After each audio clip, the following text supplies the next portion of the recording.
There are those who say that one day the meek shall inherit the earth.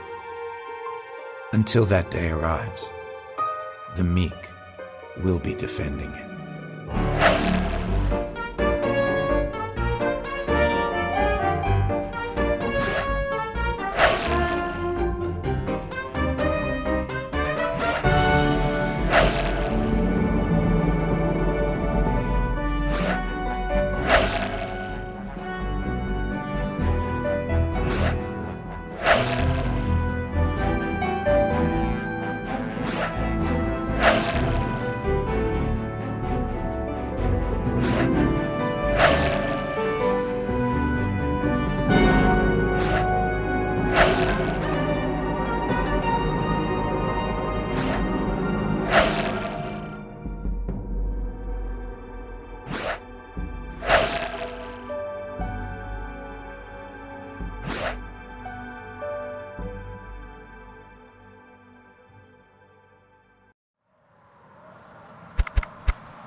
They've done so much for animators and animation filmmaking, and I mean on all levels. And animation as an industry wouldn't be where it was today without Annecy Film Festival.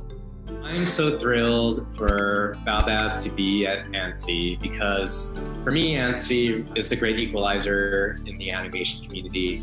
It attracts all the top people that we aspire to, and it also attracts animation lovers.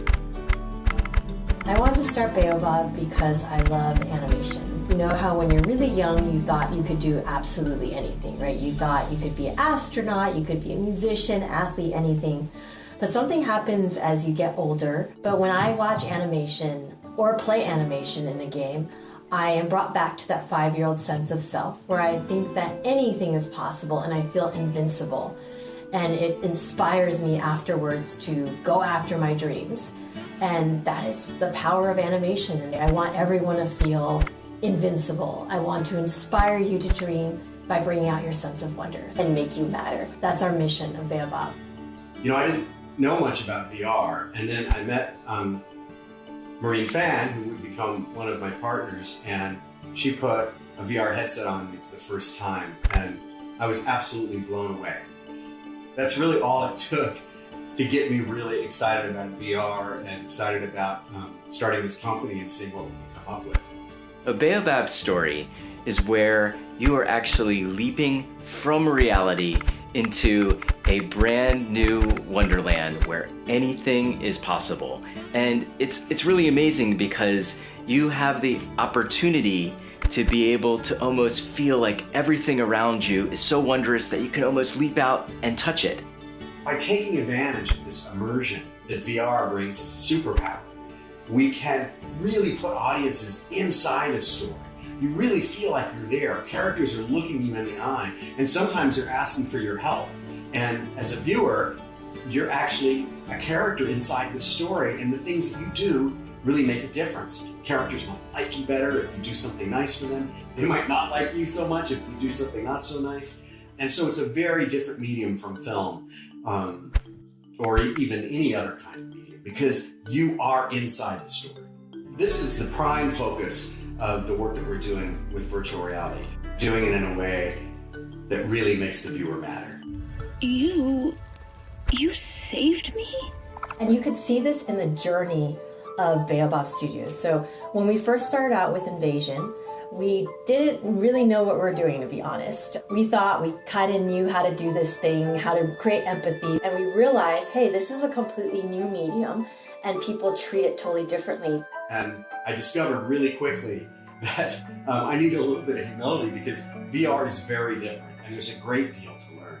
We learned a ton the first time we took Invasion out and showed it to test audiences and saw what people did when that bunny hops up to them. This little white bunny that comes up and looks you right in the eye. Even if you move around, it follows you around the environment. And people started talking to the bunny, reaching out and trying to touch it. And that's when we realized that making people matter, making them a part of the story, recognizing that they want to be in that story, and they want to connect with characters, is something that we wanted to focus on. But back then, there were no hand controllers. All you could really do is move around the environment and have the other characters track you. So when Asteroids came out, by then we had hand controllers. We thought, okay, we want to take what we learned from Invasion, where we realized there could be this relationship formed between you and this other character. How do we make it so that you can actually impact that character, not just move around and have them look at you? It allowed us to dive more deeply into the role of the viewer and being able to really participate in the story. And so that was our first foray into a highly interactive narrative story. Crow the Legend is the project we had always wanted to do since the beginning of our studio, just because when Eric Darnell pitched his idea inspired by Native American folklore to us, the story was so beautiful, and we were pretty surprised that it was a story that was not more well known by people everywhere. It's really a rewarding thing to be able to have everyday, modern day people, cultures, attitudes, backgrounds represented in the ensemble characters that we put together in our stories. For us, this was really an amazing opportunity to take this age-old story and to bring it into a modern technology and modern platform like VR and tell this story in a brand new way. We wanted the interactivity to feel more like a toy, like shaking a snow globe or popping bubbles in a bubble wrap, something that just feels very intuitive and fun and you just want to do.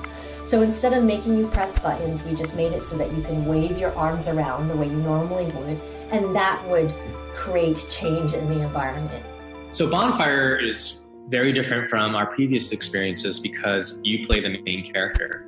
In our work to date, you had always been a character a little bit more off to the side. But in Bonfire, we decided to really test ourselves as storytellers and put you into the driver's seat. Pork Bun is the first time that we've had a truly AI-driven character. And in virtual reality, what's amazing is that the characters, because they're being rendered in real time, they can actually react to what you're doing. They can actually acknowledge your presence. They can actually change their behavior and their emotions and what they do and how they relate to you based on the things that you do in the story. European fairy tales are always at the core of my work. I always felt like Baba Yaga was a very underexploited Slavic fairy tale, and I could feel the weight and the depth in these environments, and I wanted to step inside of it. I think actually VR was the perfect medium to tell that story. I think with Baba Yaga, it's been a progression in terms of how we situate the viewer and what the relationship is to the story and the characters. And so each time we've done it, we've taken it another step forward. Every piece that we do is an experiment. We're always learning new things and doing things better than we did before. And I think Baba is kind of the next step for us in terms of interactivity and integrating the viewer into the story, and most importantly, making sure that the viewer feels like they matter. Carry the lantern and come with me. Baba Yaga is one of the most theatrical pieces that we've done, and that's been a lot of fun. It really gives us a lot of freedom, and we can be really imaginative with how we show this world, how the viewer can discover this world that's around them. When you're stepping into the world of Baba Yaga, you should feel like you're stepping into a giant pop-up book. It's not realistic in any way. The proportions, the lighting, the shapes, and everything is seen through a very poetic set of eyes. We're not trying to impress you with how detailed we are. We're trying to make you feel like you're stepping inside an illustration. Everything in there is handcrafted. It's hand-painted, hand-modeled, and animated, and you should feel the sweat of all those talented artists. Baba Yaga is a story of two sisters and a mother. And the mother has fallen ill with a sickness. Magda plays your sister. Magda is determined to do whatever she can to save her mother's life, even if it means going in to Baba Yaga's dark forest and trying to find the magical flower that could cure her mother's life. Of course, the owner of that flower is Baba Yaga. So it's in a way a story about humanity versus nature. And based off of the choices that you make, humanity and nature can either live in harmony or they can't live in balance, and it has to be one that wins over the other. Think about Baba Yaga. I think a lot about the idea of how we demonize what we don't know. And maybe what doesn't know us either also demonizes us. So I think we have the opportunity with this timeless yet very ambivalent character to turn certain classic fairy tale tropes on their head and do something that is fresh and appealing and surprising. Baba Yaga is cool to work on because it's a little bit darker than something we've done in the past. Our main character is young,